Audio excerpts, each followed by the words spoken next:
Hi, I just wanted to take a moment here to check in and see, how your week's going. This can be a really tough time of year for a lot of people.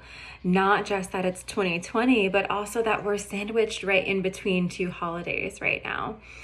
And I know this year looks a lot different than most years do for a lot of us, right? We might not be able to take part in our usual family traditions or routines that we enjoy at this time of the year. Or we might not have routines or traditions any year, right? So maybe this is just a usual for you. But I think that, being 2020 and being between these holidays can bring up a lot for us.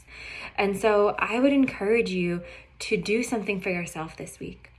If there is something that brings you joy, not just thinking of your current self, not just thinking of how can I bring joy and peace to my current self, but what can I do for my future self as well?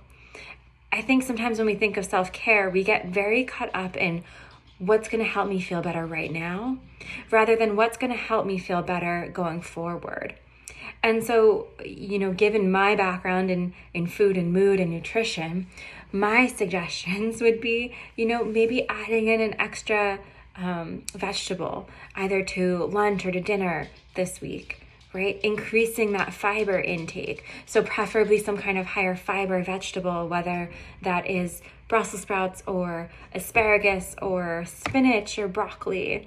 Adding in some kind of vegetable that's going to boost that fiber intake to help heal that gut microbiome.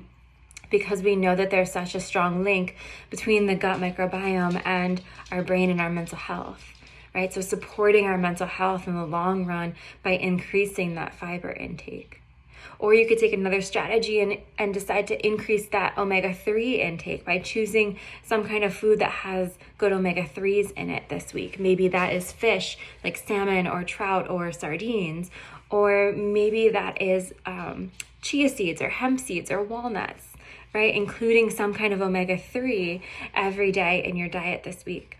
Keeping your goals simple, keeping them manageable, but knowing that you're adding in something that is benefiting you both now and in the future. I think that would be my goal for you.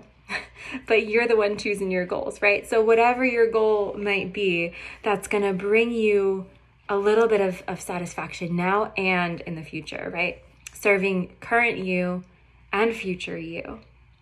So whatever that is this week, whether it's taking an extra nap or taking a long shower or adding a vegetable, right? Whatever that is, I hope that you have a beautiful week, that you're able to give back to yourself a little bit here, and that you have a wonderful new year.